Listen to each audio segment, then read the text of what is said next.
My landlord said she's evicting me for property damage, and I said, please do it in writing. 2 weeks later, an official eviction notice arrived in the mail. My landlord claimed I owed $8,000 for extensive property damage to the apartment. The list included a cracked bathroom tile, water-stained walls, and broken cabinet hinges. None of it was my fault. The tile was cracked when I moved in. The water stains came from a leak in the unit above mine. The cabinet hinges broke because they were cheap and old. But she had photos dated from last week, and she had an official document with a lawyer's letterhead. I had 30 days to pay, or she'd take me to court. I took photos of everything the next day. I used my phone to document every inch of that apartment, proving the damage existed before I moved in. But when I looked back at my move-in photos from 3 years ago, I realized they were blurry and poorly lit. I'd taken them quickly on my old phone because I was rushing to pick up my daughter from school that day. My landlord filed the court case before I could file my response. The court date arrived in the mail, scheduled for the same week as my daughter's parent-teacher conference, and my double shift at the hospital where I work as a nursing assistant. I requested a different date, but the clerk said no changes were allowed. My smart move of asking for it in writing was starting to feel like a massive mistake. I tried calling my landlord to settle this outside of court. She never answered. I left voicemails explaining that I was a single mom, that my husband had died 2 years ago, that I couldn't afford $8,000. She never called back. Then she started sending her son to inspect the apartment. He'd show up unannounced with a clipboard, taking more photos, making notes. My daughter would hide in her room every time he came. "Mommy, why is that man always here?" she'd ask. I didn't have a good answer. I hired a lawyer for $500 I didn't have, money I'd been saving for my daughter's school supplies. He looked at my photos and my landlord's official documents and said, "Her paperwork looks more professional. The judge might believe her dates over yours." He told me to gather any emails or texts proving the damage existed earlier. I searched through everything. My landlord and I had never texted. She always called or left notes on my door. Every piece of evidence I found made my case look weaker while hers looked stronger. I printed bank statements showing I'd paid rent on time for 3 years. I printed my lease agreement showing she was responsible for repairs. I even got a letter from my upstairs neighbor confirming his unit leaked into mine last year. The day before court, my landlord's lawyer sent me a stack of documents, each one more official looking than anything I had. Professional photographs with timestamps, receipts for repairs I'd never seen, a statement from a contractor I'd never met claiming he'd inspected the unit and found tenant-caused damage. I showed up to court with my folder of evidence feeling like I was drowning. That written request had given her all the time she needed to bury me. The judge, an older woman with reading glasses, listened to my landlord's lawyer present his case first. He showed the professional photos, the contractor's statement, the detailed repair estimates. Everything looked official and organized. Then it was my turn. I showed my blurry move-in photos. I explained the leak from upstairs. I showed my rent payment history, proving I'd been a good tenant. I even brought my daughter's school records to prove we'd lived there the whole time. The judge looked at everything I'd brought. She asked me questions about the timeline. She examined my upstairs neighbor's letter. For a moment, I thought she believed me. Then she looked at my landlord's documents again. She looked at mine. She sighed. "Ma'am, I understand you're going through a difficult time as a single mother. I can see you're struggling financially, but I can't ignore the quality of documentation the landlord's side has provided." She held up the professional photos. "These are time-stamped, taken by a licensed contractor, and clearly show significant damage. But, Your Honor, that damage was already—" "Ma'am," she cut me off. "I think you're making this bigger than it is because you're stressed and looking for someone to blame for your situation. The evidence clearly favors the landlord. You owe $8,000 plus court fees of $1,200. You have 30 days to pay." I felt my chest collapse. Outside the courthouse, my upstairs neighbor was waiting. "I'm so sorry," he said. "The landlord's son came to my door last night, offered me $2,000 to recant my letter." I stared at him. Then I pulled out my phone and hit record. "Say that again. Everything. I'm not letting her get away with this." My hands were shaking, but I wasn't done fighting. Not even close. I kept my phone pointed at him while he talked. He told me the landlord's son knocked on his door around 9 at night, just standing there with an envelope full of cash. The son said my upstairs neighbor should forget about the leak. Forget about writing that letter for me. Maybe even say the leak never happened at all. My neighbor described how the son counted out $200 bills right there in the hallway, spreading them out like a fan. I asked him what he said back, and he told me he refused the money and shut the door. Then I asked if anyone else saw this happen, and he said his wife was home, but she stayed in the bedroom because the landlord's son made her nervous. I thanked him 3 times before I stopped recording. My hands were still shaking when I walked to my car. That evening, I sat at my kitchen table after putting my daughter to bed. I opened my laptop and typed tenant rights organizations into the search bar. The first website listed 3 local groups that helped people fight unfair landlords. I wrote emails to all of them, explaining everything about the fake damage claims and the court case I just lost. I attached the video file of my neighbor's confession and hit send on each one. The clock on my microwave said it was almost midnight when I finally closed my laptop. I barely slept that night, checking my email every hour to see if anyone responded. The next morning during my break at the hospital, my phone rang with a number I didn't recognize. A woman named Lena Vasquez introduced herself and said she worked for the Tenant Justice Coalition. She asked me to send her the recording again because she wanted to listen carefully. I stood in the break room while she played it twice, hearing my neighbor's voice come through her phone speaker in the background. Lena said this was exactly the kind of landlord fraud case her organization specialized in fighting. She told me cases like mine happened all the time, where landlords used professional-looking paperwork to steal money from tenants who couldn't afford lawyers. I felt something loosen in my chest when she said she wanted to help me. Lena explained that the bribery attempt gave us grounds to file a motion to set aside the judgment based on fraud upon the court. She said it wasn't guaranteed to work, but it was a real chance to get the case reopened with proper legal representation. The recording proved the landlord was willing to pay witnesses to lie, which meant everything in her case might be fake. Lena talked fast but clearly, using regular words instead of complicated legal terms. She said we needed to move quickly because I only had 30 days before the landlord could start taking my wages or putting liens on anything I owned. I asked her how much this would cost, and she said her organization worked for free for people who couldn't afford regular lawyers. I met Lena at her office that evening after my shift ended. She worked late to fit my nursing schedule, which made me want to cry from relief. Her office was small and cluttered with file boxes and papers covering every surface. Lena was younger than I expected, maybe early 30s, with dark hair pulled back in a ponytail. But when she started talking about tenant law, she sounded like someone who had fought these battles before, and won. She pulled out a yellow legal pad and started taking notes while I told her everything again from the beginning. She asked specific questions about dates and times, about every interaction with my landlord and her son. Lena took all my evidence and spread it across her desk. She looked at my blurry move-in photos and the landlord's professional pictures side by side. Then she opened the photo files on her computer and checked something called metadata. She showed me how the timestamps on the landlord's photos said they were taken last week, but the metadata showed they were actually taken 3 months ago. Lena said this proved the landlord lied about when the damage happened. Then she looked at the contractor's signature on the inspection report and pulled out her phone. She searched for the contractor's name online and found his real signature on his business website. They didn't match at all. We spent 2 hours organizing everything into a proper legal filing. Lena explained each step in plain language, making sure I understood what every document meant. She showed me how to write a declaration about my experience, listing every lie the landlord told in court. She drafted a motion to set aside the judgment and attached the recording of my neighbor as evidence. Lena made me feel like a partner in this fight instead of just a victim being shuffled through the system. She printed everything out and had me sign the papers in 3 different places. Then she said she would file everything with the court first thing tomorrow morning.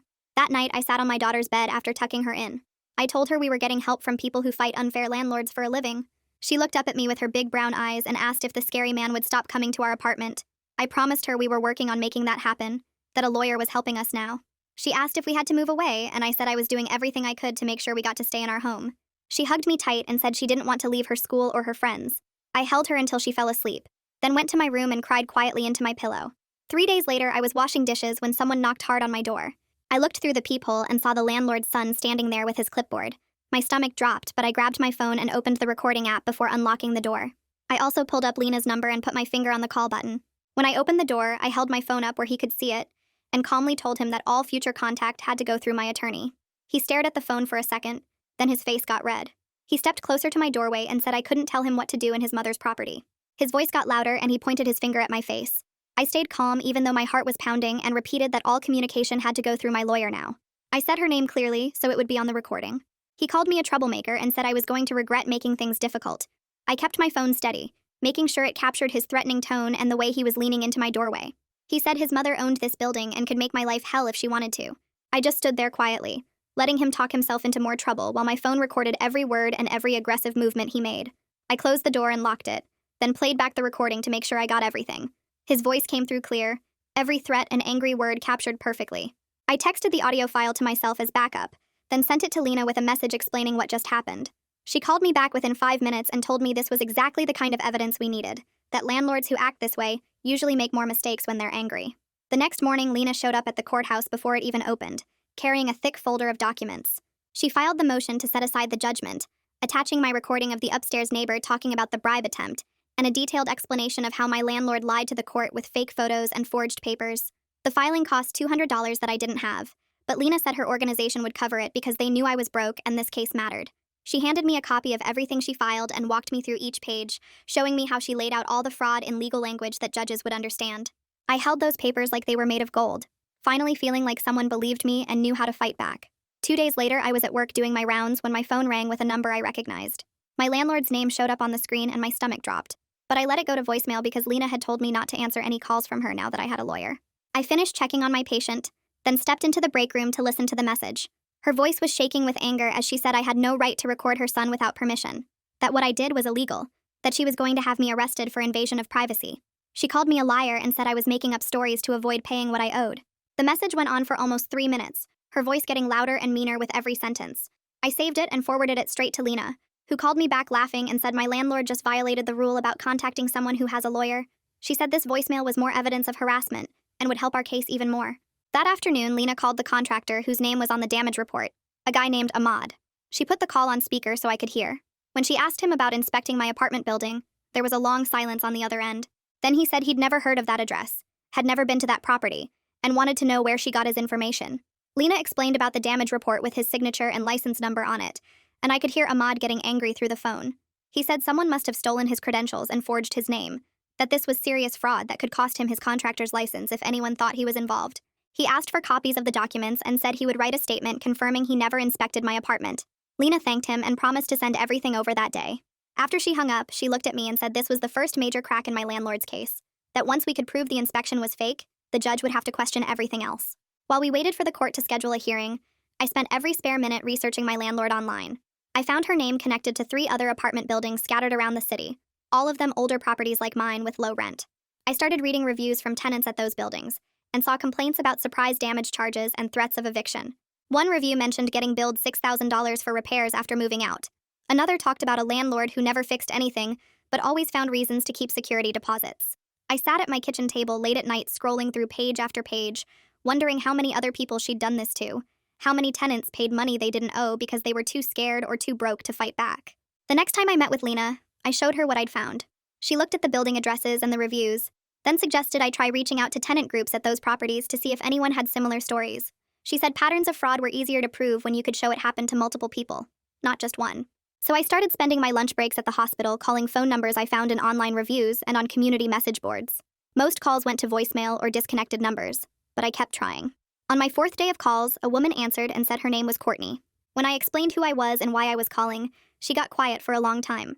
Then she told me an almost identical story about getting charged for damage that existed before she moved in, about professional photos with timestamps and contractor reports that looked official. She said my landlord had billed her $6,000 and threatened to sue if she didn't pay. Courtney never fought the case because she couldn't afford a lawyer and was terrified of being homeless with nowhere to go. She'd been paying the money back in installments for 2 years now, working 2 jobs just to keep up with the payments while barely covering her rent and groceries. Her voice shook when she talked about it, like the whole thing still scared her even though it happened so long ago. I asked if she would be willing to talk to my lawyer and she said yes immediately, that she wished someone had helped her back then. I gave Courtney Lena's number and told her to call anytime. Then I introduced them over a 3-way call that same afternoon. Lena listened to Courtney's whole story, asking questions about dates and documents and what the landlord had said. When Courtney finished, Lena said she wasn't surprised to hear about another victim, that patterns of fraud like this were more common than people realized because landlords knew most tenants couldn't afford to fight back. She asked Courtney to send copies of any paperwork she still had from her case. That weekend, Lena called me with news that made my hands shake. She'd been going through old court records and tenant complaints, cross-referencing everything with the contractor names that appeared on damage claims. The same fake contractor name showed up on reports at 4 different properties owned by my landlord, always with slightly different signatures, but the same license number. This wasn't just about me and my apartment anymore. This was a whole system my landlord had built to steal money from tenants who couldn't fight back, a scheme she'd been running for years across multiple buildings.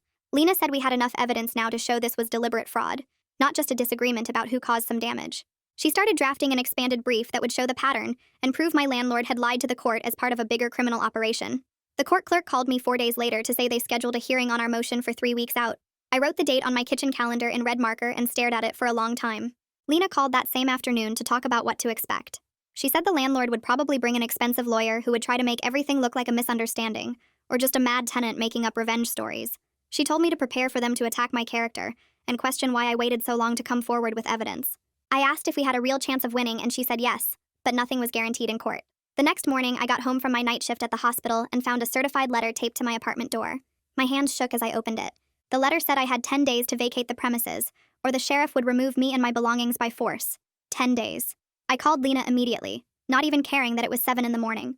She answered on the second ring and I read her the whole letter, my voice cracking on every other word. She told me to breathe and said she would file an emergency motion to stay the eviction that same day. I spent my daughter's breakfast time taking more photos of the apartment, documenting everything again just in case. My daughter asked why I was taking pictures, and I told her we were making a record of our home. She didn't understand, but she helped me by holding my phone's flashlight while I photographed the cracked tile and water stains.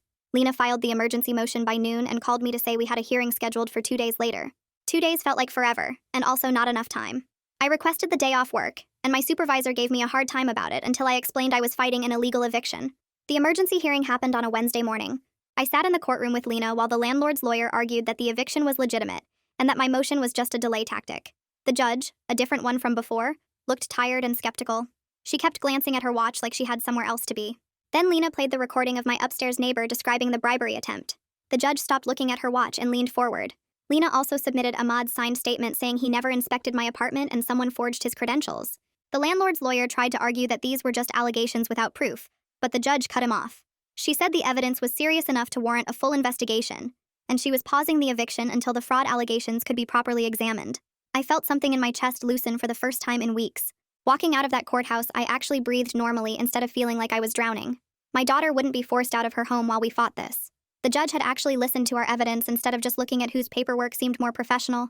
I called my daughter's school from the parking lot to tell them I would pick her up on time today, that everything was okay. That afternoon, Lena called with news about a journalist. His name was Dawson Carver, and he worked for the local newspaper. He had heard about our case through courthouse sources and wanted to investigate my landlord's business practices. Lena said he had been tracking predatory landlord behavior for months and thought my case fit a bigger pattern. I felt my stomach drop. Talking to a reporter sounded dangerous. What if it made the landlord more angry? What if it hurt our case somehow? What if she came after me harder for exposing her?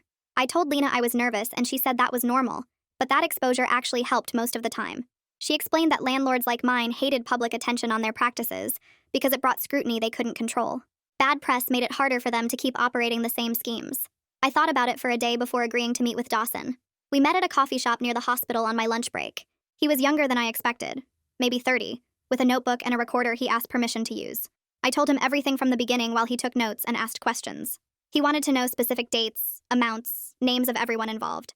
When I finished my story, he told me he had already found 6 other tenants across my landlord's different properties who had paid fraudulent damage claims. Most of them were single parents or elderly people on fixed incomes, people who couldn't afford lawyers and were too scared to fight back. Hearing that made me feel sick and angry at the same time. All those people getting robbed and nobody stopping it. Dawson spent the next week investigating and called Lena with his findings. She called me right after to tell me what he had discovered. My landlord had collected over $45,000 in fraudulent damage claims over the past 3 years. The same fake contractor name appeared on reports at multiple properties, and none of those contractors had actually done the inspections.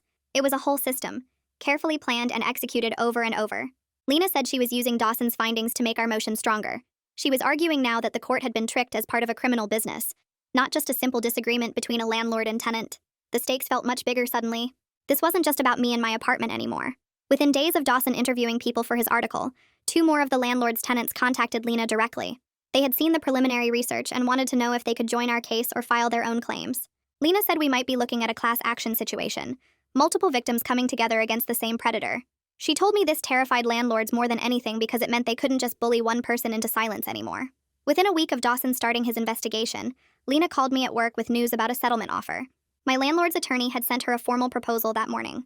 They would drop all damage claims against me completely and pay every dollar of my legal fees if I signed an agreement promising not to cooperate with any other tenants or talk to the journalist anymore. Lena read me the exact terms over the phone, and I felt my stomach twist into knots. The offer would solve my immediate problem and make the court case disappear, but something about it felt wrong and manipulative. I told Lena I needed time to think, and she said we should meet that evening to discuss it properly before making any decisions. I left work early and drove straight to her office, my mind racing through all the possibilities. Lena had the settlement documents spread across her desk when I arrived. She walked me through every clause and explained what signing would mean legally. I would get my life back and avoid the stress of a hearing, but I would also be agreeing never to help Courtney or any of the other victims my landlord had cheated. The agreement included a strict non-disclosure clause that would prevent me from sharing my story with anyone or assisting in any future legal actions against the landlord. Lena said the choice was mine alone to make and she would support whatever I decided, but she wanted me to understand the full picture before signing anything. I sat in her office for almost an hour thinking about Courtney working 2 jobs to pay back money she never owed. I thought about the 6 other tenants Dawson had found who paid fraudulent claims because they were too scared or too broke to fight back. I thought about all the future tenants who would move into my landlord's buildings not knowing they were walking into a trap. My hands were shaking when I told Lena I wanted to reject the offer and see this case through to the end.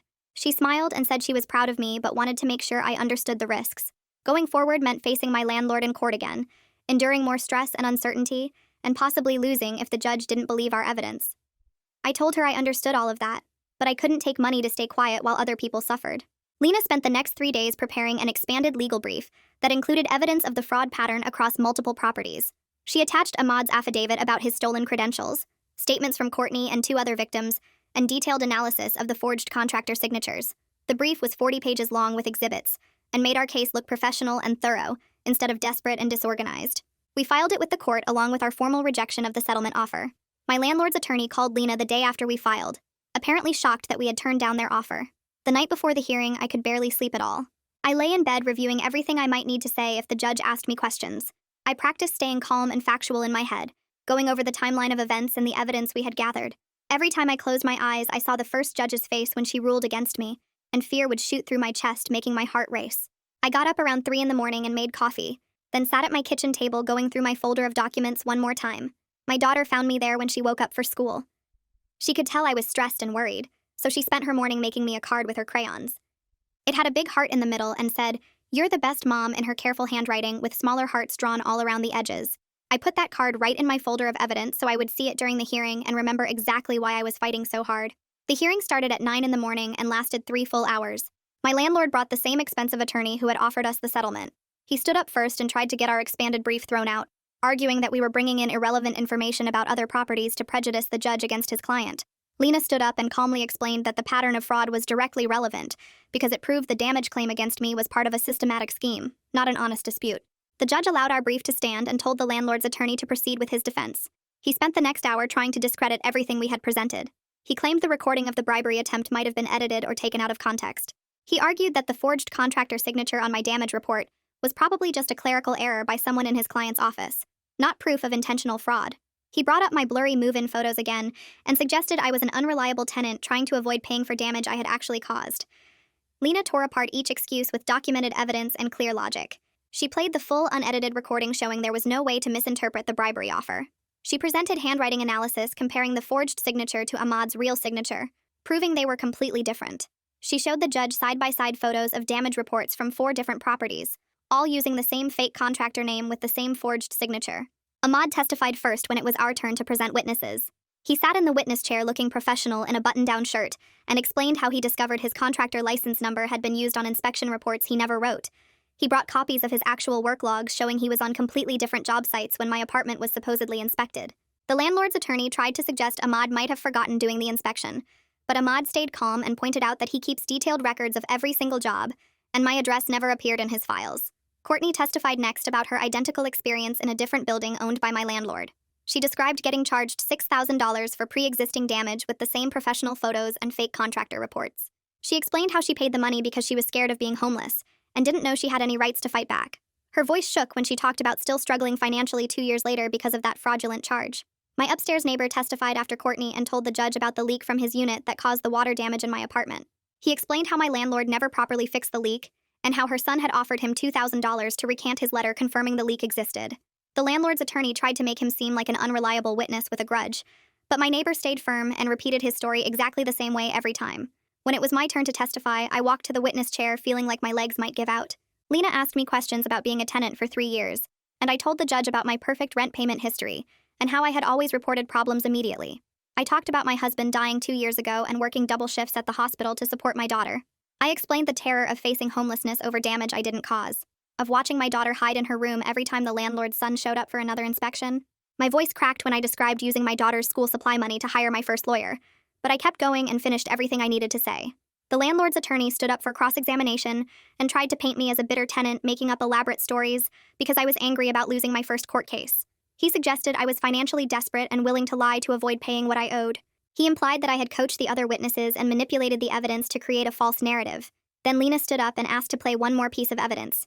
She pulled out her laptop and played the recording I had made during one of the landlord's son's inspections, the one where he had threatened me.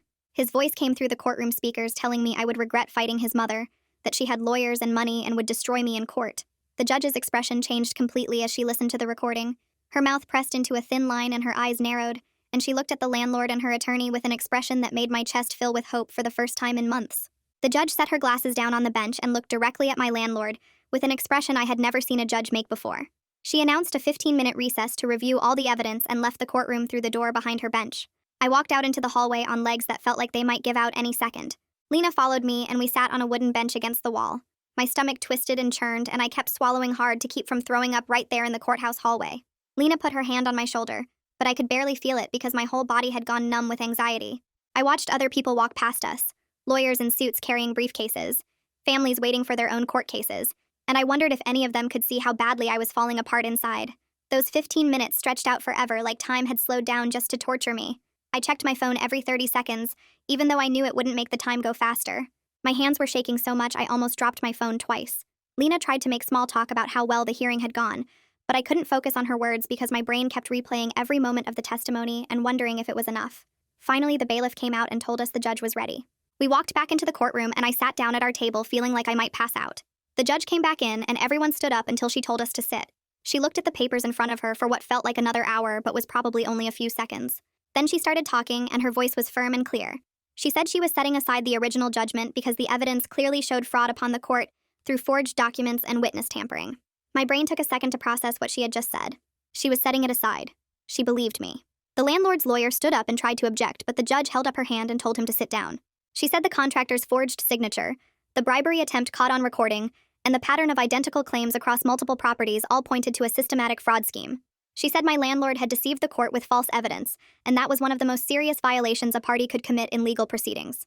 Then she said she was ordering my landlord to pay my legal fees and court costs, totaling $3,500. The number hit me like a physical thing because that was real money that would actually help me recover from all of this. But the judge wasn't done yet. She said she was referring the case to the district attorney's office for potential criminal prosecution of the fraud scheme. Criminal prosecution. My landlord could face actual criminal charges. The landlord's face went red, and her lawyer started whispering to her urgently, but she shook her head and stood up like she was going to say something. The judge told her to sit down immediately, or she would be held in contempt. My landlord sat. The judge finished by saying the original $8,000 judgment and the $1,200 in court fees were completely dismissed, and I owed nothing. She banged her gavel and said court was adjourned. I sat there for a second, not quite believing it was over, and that I had actually won. Then Lena grabbed my arm, and we stood up and walked out of the courtroom together. The second we got into the hallway, I started crying. But this time the tears felt completely different from all the times I had cried over the past few months. These were tears of relief. So strong it felt like my whole body was releasing months of tension all at once. Lena hugged me right there in the courthouse hallway, and I hugged her back so tight. She told me I was incredibly brave to keep fighting when most people would have given up, and I tried to tell her thank you, but I was crying too hard to get the words out properly. We stood there for a few minutes while I pulled myself together. My landlord walked past us with her lawyer and her son, and she shot me a look of pure hatred, but I didn't care anymore because she couldn't hurt me now. I wiped my face with my sleeve and took a deep breath and felt like I could actually breathe properly for the first time in months. The following week, Dawson's article came out in the newspaper with the headline, "Local Landlord's Fraud Scheme Exposed," in huge letters across the top. I bought 3 copies of the paper and read the article over and over. It detailed the whole pattern of fake damage claims and included my story along with Courtney's and 2 other victims who had come forward after hearing about our case. Dawson had done amazing investigative work tracking down the fake contractor signatures and interviewing tenants across all my landlord's properties. The article explained how she had collected over $45,000 in fraudulent damage claims over 3 years by targeting single parents and elderly people on fixed incomes who couldn't afford to fight back. Reading it in print made the whole thing feel even more real, and I felt proud that I had refused to stay quiet. 2 days after the article ran, Lena called me to say the district attorney had opened an official investigation into my landlord's business practices. 3 more tenants from her other buildings had come forward with similar stories after reading the article and recognizing the same pattern of fake contractor reports and professional photos. The DA's office was treating it as a major housing fraud case now, and they wanted to interview me as a witness. The case was growing into something much bigger than just my apartment and my $8,000. It was becoming about protecting all the other tenants who might have been targeted in the future. But even with winning the legal battle, I realized something important as I lay in bed that night staring at the ceiling. I couldn't keep living in an apartment owned by someone who had tried to destroy me financially and had threatened me in my own home. Every time I walked through that building, I would remember her son showing up with his clipboard and my daughter hiding in her room. I couldn't stay there anymore no matter how much I had fought to keep it. I called Lena the next morning and told her how I felt. She understood immediately and told me about a nonprofit organization that helped fraud victims find safe and affordable housing. She said she would connect me with them and help me through the moving process. It took a few weeks to work everything out with the nonprofit, but they found me a spot in a better apartment building across town. 6 weeks after the hearing, my daughter and I moved into our new place. The apartment was bigger than our old one, and the building had an honest landlord who actually fixed things when they broke and didn't show up unannounced with threats. My daughter picked out which room would be hers, and we spent the whole first day arranging furniture and hanging up her drawings on the walls. She seemed happier than she had been in months, and I realized how much the stress of the old situation had affected her too. I started volunteering with the Tenant Justice Coalition a few weeks after we got settled. Lena had mentioned they always needed people who had been through the system to help other tenants understand their rights, and I wanted to use what I had learned. Every Tuesday evening, I went to their office and helped people fill out legal forms and explained how to document evidence properly and told them they weren't alone in fighting back. I met other single parents and elderly people and young families all dealing with similar situations, and I shared my story with them to give them hope. Knowing that speaking up had not only saved my home, but also protected countless future tenants from the same abuse made everything I had gone through feel worth it. My landlord eventually faced criminal charges, and the DA's investigation kept growing as more victims came forward. But I didn't focus on that anymore, because I was too busy building a new life for my daughter and helping other people fight their own battles. The whole experience had taught me that sometimes the scariest thing is also the right thing, and that asking for help and refusing to stay quiet can change everything.